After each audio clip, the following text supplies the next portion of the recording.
देखो भाई 11th वाले देखो, 11th बी। हम जानते हैं कि हमारे पास गति के 3 समीकरण होते हैं। किसके मेरे भाई? गति के 3 समीकरण होते हैं।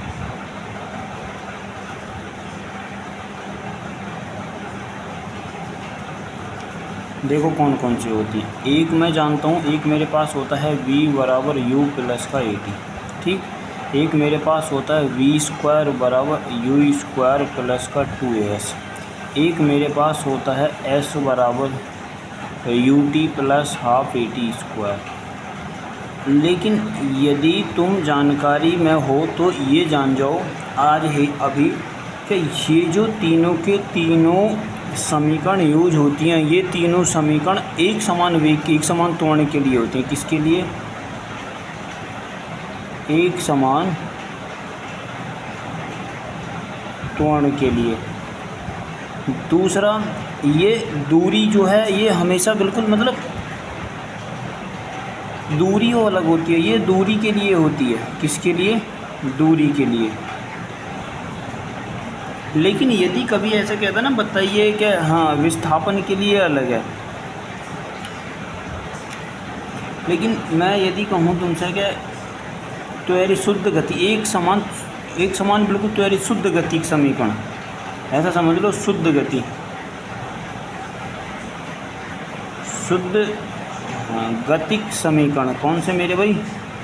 शुद्ध गतिक समीकरण। तो मैं उसमें जो है दूरी s ना मान के, जैसे मान लो शुद्ध s दूरी मेरे पास दूरी चली हुई s है, दूरी चली हुई s है, जो दूरी s मानूंगा मैंने वो मानी है, दूरी जो है s मानी है, बस इतना याद रखो उसमें। लेकिन यदि मैं इसके लिए इक्वेशन निकालूंगा तो मेरे वही इसमें थोड़ा सा चेंज और ये हो जाएगा, v बराबर u प्लस का at, s बराबर मैं लिख सकता हूँ ut plus half at square, ठीक। और यही मैं लिख सकता हूँ v स्क्वायर बराबर u स्क्वायर प्लस का 2as। ये मेरे पास समीकरण हो, क्योंकि मैं अभी थोड़ी देर में दूरी और विस्थापन में यहाँ हम बात करेंगे, ठीक। अब यदि वो इस बात को कहता है, ये जो समीकरण है ये वाले भी मान लो, इसको भी मान लो, ठीक। ये एक समान त्वरण के लिए जब समान नियत हो, या ऐसा समझ लो कांस्टेंट त्वरण के लिए है, जब मैं दोबारा लिख देता हूँ, जब त्वरण नियत हो, ये समीकरण जब लगाई जा सकती हैं, है नी। और जहाँ s जो है वस्तु का विस्थापन है, जहाँ s जो है, इसमें आ जाओ यहाँ,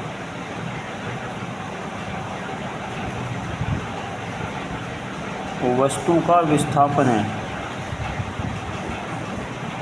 दूरी ना, वस्तु का विस्थापन मानो, दूरी को मानेंगे हम d से, वस्तु का विस्थापन है, और तय d जो है वह तय की गई दूरी है, तय की गई दूरी कितनी है मेरे भाई? d है। अब मैं तुम्हें यदि बता दूं, जो यदि बिल्कुल नियत वेग से चल रही है, किससे चल रही है? नियत वेग से चल रही है, और एक समान दिशा में बिल्कुल कांस्टेंट रूप से त्वरित हो रही है, तो जो d तय की गई दूरी होगी वही मेरे पास क्या नाम है, जो विस्थापन होएगा वही तय की गई दूरी के बराबर होएगा। तो उसके लिए फार्मूला लिख सकता हूँ, यदि मुझे दूरी निकालनी है ut plus half 1/2 at square, ठीक। लेकिन दूसरा एक और तरीका है, यदि मैं इन सबको अलग अलग कर दूँ, बिल्कुल शुद्ध और विस्थापन के लिए निकालूँ, तो फार्मूला लोगे तो v बराबर कितना लिख सकता हूँ, u प्लस का at, और एक लिखा जा सकता है s माइनस का s0। ये विस्थापन है, ये s जो है दूरी है, और ये चली गई दूरी है, तो विस्थापन कितना होगा? दूरी में से चली गई दूरी घटा दो, बराबर कितना लिख सकता हूँ मैं, ut और प्लस का 1/2 at स्क्वायर। या फिर मैं इसे लिख सकता हूँ तीसरी समीकरण, v बराबर कितना, ये मेरे पास देखो s और इंटू s माइनस s0 और इंटू ut और प्लस का हाफ at स्क्वायर। या फिर मैं लिख सकता हूँ इसको v स्क्वायर बराबर मैं इसका लिख सकता हूँ u स्क्वायर प्लस का 2a। विस्थापन निकालना, चली गई दूरी जो पहले दूरी और इंटू चली गई दूरी और इंटू s0, ये भी मुझे याद रखना, ठीक।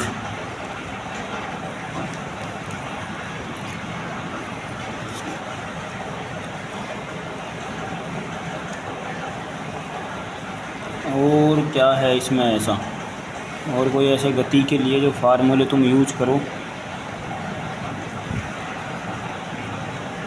देखो ये जो s minus S not they रखा है ना, ये विस्थापन है। विस्थापन तुम जानते हो जो कुल जो चली गई दूरी है कि अब मेन पॉइंट, अब अपने प्रथम मध्य बिंदु पॉइंट से कितनी दूरी है, उसके लिए उसका क्या बोला जाता है, विस्थापन। चली गई दूरी नहीं, कितनी दूर है अपने प्रथम बिंदु से, उसको विस्थापन बोला जाता है। शुद्ध गति मेरे पास और भी कुछ हैं, कुछ ऐसे समीकरण हैं जिनको मैं यूज कर सकता हूँ। ठीक, और नहीं है कुछ भी, और आगे देखो बस इतना, ये मेरे पास अलग अलग वो है।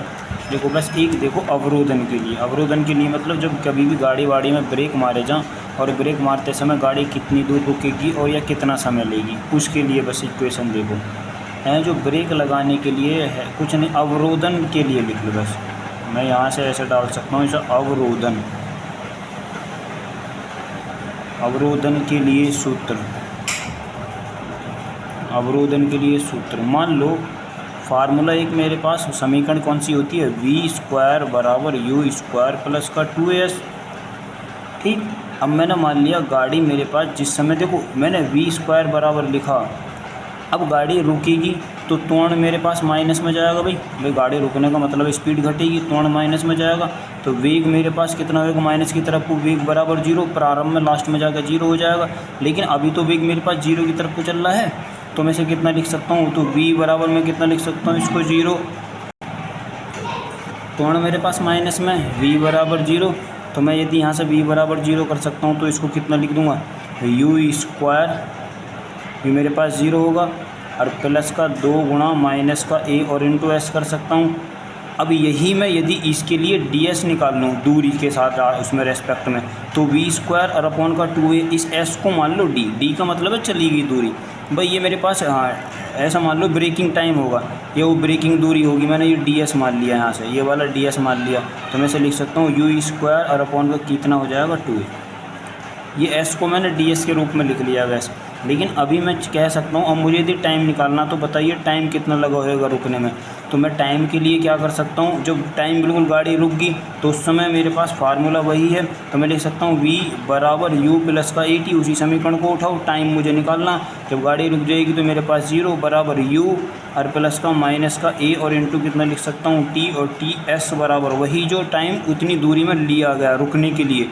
यदि यहाँ मैंने गाड़ी में ब्रेक मारे और यहाँ से यहाँ तक जब तक 0 हुई तब तक रुकने में जो समय लिया, तो मैं इसे लिख सकता हूँ u अपॉन का a। ये मेरे पास u है और अपॉन का a है। बस पार्ट ख़त्म, तुम्हारे न्यूमेरिकल बाकी मैं एक क्लास और डालूँगा। अभी ये सारे ही न्यूमेरिकल के लिए डाल दूँगा मैं, उसमें सारा ही चैप्टर ख़त्म है।